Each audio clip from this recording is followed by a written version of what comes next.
Good afternoon. Basically, I said this yesterday also, that we get lot of cases being remanded or struck down merely on procedural issues, not on the substantive issue. So, if your order is struck down on merits, you have taken a particular view and it is struck down by a higher appellate authority. There's nothing to feel ashamed of it. That the tribunals do it, the High Court does it, the Supreme Court does it. That even the Supreme Court is recalling its own orders.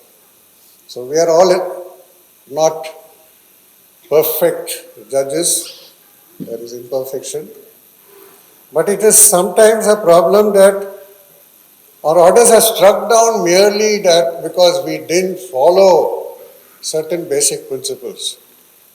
As Mr. Vinod Kumar was saying, in GST, many of the principles are brought into the law itself, that you shall give a hearing, you shall give 3 adjournments. In fact, yesterday somebody was mentioning about these 3 adjournments. The idea is not, in fact, it was looked at the other way, that we get cases pending for years because the consultants or the lawyers keep asking for adjournments. It goes on and on. It happens in the courts also. So the intention of putting that in the law was not to make it 3 adjournments, but to reduce it to 3 adjournments, not give more and more, because delay is one thing that one has to avoid. I'm just giving you some examples that you should understand why these changes came in the law. For instance, we had a notorious book in Central Excise called the Call Book. Even today, cases are being pulled out of that and orders are being passed. And the courts are throwing them out, saying that after 4 years, 5 years from where this order came, why did this notice get revived after so long? 20 years. Yeah, Bombay High Court recently has just thrown it out. They have not even bothered about the merits of the case. So that is why in GST law, we put a time limit on adjudication. You have to adjudicate within 3 years or 5 years of the demands that sir was talking about. Not the other way. Earlier situation, even in VAT, you could keep them waiting for years. And if you look at it from the industry point of view, every demand is a liability in their books. And you can't keep it for pending for so many years. So these are some of the procedural issues. So when I talk of adjudication, what I'm trying to say is part of it, my colleague from NLS had spoken on it yesterday. What is natural justice? But we disagree on some points, but it is fine.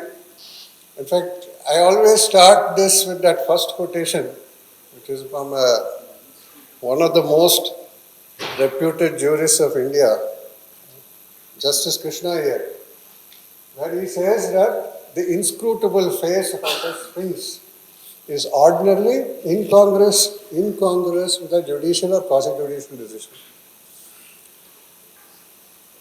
Some of you may have heard the Mona Lisa smile. What does it mean? Is she happy or unhappy? The sphinx is a lion with a face of a human being in Egypt. Till today, nobody is sure what exactly it meant.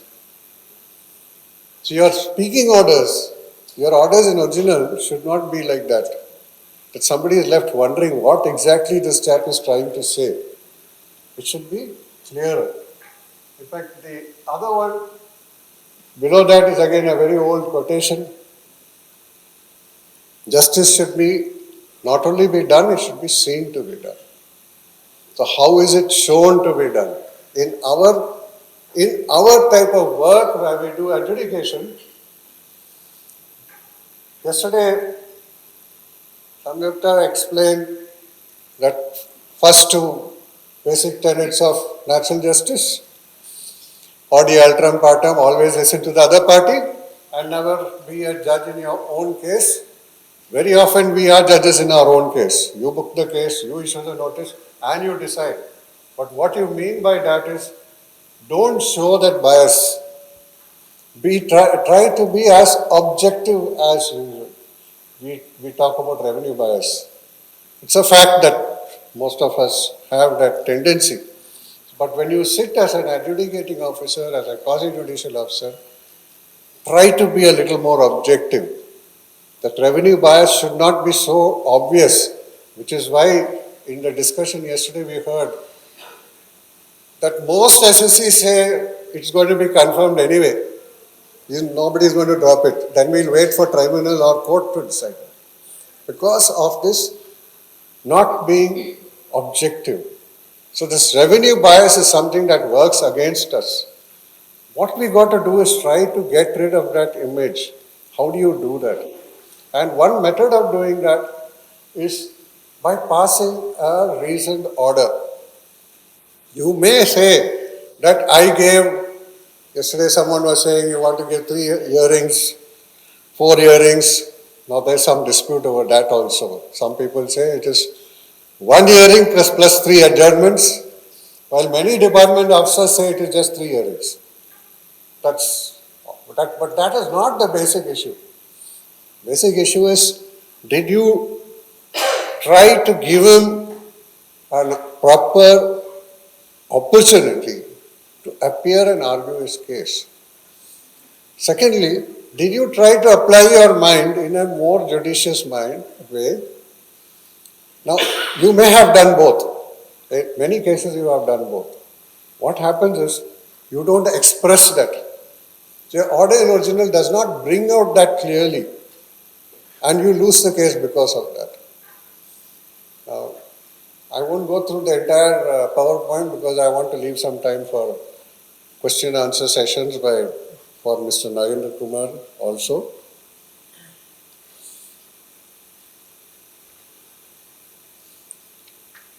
I think most of your orders are written in English, right?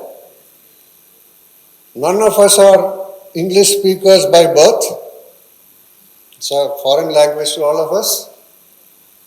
So naturally, I don't expect all of you to be good writers, good essay writers, good short story writers, otherwise we wouldn't have been in the department. There are a few here and there, but otherwise we have our handicaps in writing in English.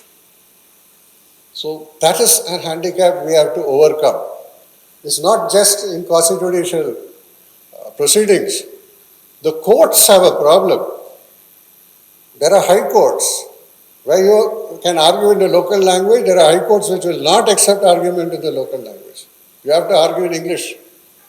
The other day I was listening to a court proceeding in a North Indian state where a lawyer was arguing in Hindi and the justice says, I don't understand what you are arguing. Argue in English. He says, Mujhe pata nahi. So this is another practical problem that we face in India, that we have a problem with even the language. So when you pass an order, one of the things you should keep in mind is once you pass that order, you have no role to play in that further once it is issued. I think he also mentioned cultus officius. Once you sign an order, the order is issued. You have nothing to do with it forever. It's got an existence of its own, a life of its own. You cannot go back and say, I want to correct it. I think Vinod Kumar mentioned that also. Maximum you can issue a corrigendum. A corrigendum is for what? Correct a typographical error, some trivial error. You cannot correct a substantive issue. Sorry, I am very used to walking around in lecturing. You cannot correct something which is substantive. You cannot say, okay, I am changing the quantum or demanded. That's not a corrigendum. I have seen corrigendum issued. We also sometimes call it an addendum. There are all sorts of methods. But keep in mind, you cannot do two things. One is You cannot transgress the limits of a show cause notice. If show cause notice has demanded 1 crore, I cannot confirm 2 crores. Whatever may be the reason. Okay? Second thing is, once I have passed the order, within a short period probably can issue a corrigator. Beyond that, you cannot do anything. I had also mentioned this in the CC's office that we used to work in, not as CC, subordinate to the CC. We used to have people asking the adjudicating officer, why did you pass such and such order? Why did you put penalty under this section and not that section? One of the examples he gave you, penalty under 74 or 70 and penalty under another section. You have no right to ask him. That is not, he is no more answerable because he has passed the order is gone out of his hands, out of your hands. So, if you disagree with his order, file an appeal. That's the only solution. Don't expect him to do something.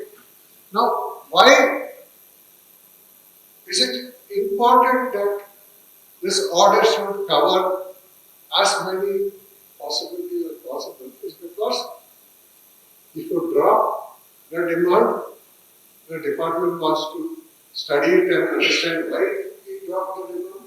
You confirm the demand, obviously the taxpayer will not be happy about it.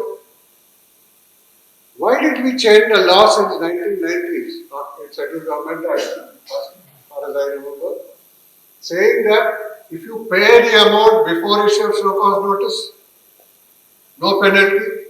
If you pay within so much period, less penalty. The idea was to give the taxpayer opportunity. If he accepts and admits, yes, I made a mistake, I am willing to pay. No serious. It's only where he is opposing that we are passing an order. In GST also, we are talking of two different duties. One is the admitted part, the other is the non-admitted part. Very often your demand will include the admitted part also. So our intention is, at least that admitted part, let the payer. It gets you revenue, it also reduces his liability for penalty and all the consequential actions. So your orders also should take that into consideration. How do you come to a particular decision? Now, broadly speaking, there are two aspects to an order. One is the content. The content is what Vinod Kumar sir was talking all this time. Which section? What is the law applicable? In a particular case. The form is how do you communicate that. It is not that only content or only form will work. It's like, to give you a simple example, if you want to write like Shakespeare, please don't waste our time. The taxpayer will not understand, nor the reviewing authority will understand. Want to write good English? Write like R.K. Narayan. If you can write like R.K. Narayan, you are a literary genius. Short sentences, no big words. You want big words? Read Mr. Tharoor's writings. The bigger the word, the better. And what happens at the end of it, nobody understands. Right? With no criticism of Mr. Tharoor. But he is known for using big words. We have read some orders written by appellate authorities and tribunal judges, flowery language. Some language which, I am a literature student, but some of that even I would find difficult to understand. And what it leads to is long, lengthy orders, probably leading to more confusion. I won't quote the names, I think he's guessed whom I'm talking about. So, what is the content involved? Content involved, you as an adjudicating officer, You are first appreciating the evidence that has been put before you through the show cause notice. And then you try apply your mind and come to a logical conclusion. That happens with all of you. That's very clear. But do you bring that out in your order? How did I come to that conclusion? Now, he's given you some examples just now. And I mentioned it yesterday. Every audit objection, 5-year demand. What is the suppression? Nobody knows. How do you bring out that suppression in your order? Not there. And once the notice is issued for 5 years, the adjudicating officer says, why should I reduce it or drop it? So you set loose that, a stream of consequences based on nothing. Audit, in my opinion, and I've said this earlier, not just in GST, even earlier, audit should never lead to, invariably lead to demands of 5 years, saying suppression with intention, evade duty. Normally it should not happen. In fact, I recollect as AC, whenever we found a case, the audit party found a case where there was some indication that deliberate attempt was there, we used to transfer the file to prevent it and tell them to record their statement, go seize the documents. I don't find that in most audit files. So we lose the case.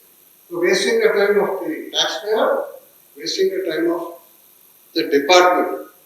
So please keep this in mind that you have to bring out what is the basis on which your thought process worked and how you came to a conclusion. There's no point in saying that I did think and I know. It should be apparent in the order you pass. When somebody reads the order, he should understand what you were thinking. It is not something that he can imagine. So the form is the way that you express all the logical thinking that you went through. Now, we cannot prescribe a standard way. This is the language you should use. This is the way you should write. It's not possible. But if you want to learn, one of the best things is to read some of the decisions of some high courts and Supreme Court. You'll find that the language, the way they come to conclusions is extremely well expressed, well written, well expressed. One of them is our present Chief Justice, Justice Chandrachud. Some of his orders are very nicely written. You could try reading. Read these. And I'm surprised when someone told me that you don't have access online to decisions of courts and tribunals. I think when we were in the field, we had given a password to every division. Whichever department you are. Yes, I think we should get them the access to the databases. And you should be given access because it's only by reading these orders that you get to understand how it is done in a proper way. And when the taxpayer is coming, he's coming with all that ammunition. He has read everything. So you have to counter that. When you have a shortage of time, I understand that is one of major grievances. I have a lot of sympathies for quasi-judicial adjudicators. I was one once upon a time. Because unlike most of the judges, we are also running an administration. We are also answering questions. We are sending reports. So it's not that I am doing only adjudication. I was feeling envious of the present commissioners of GST that they don't have to adjudicate.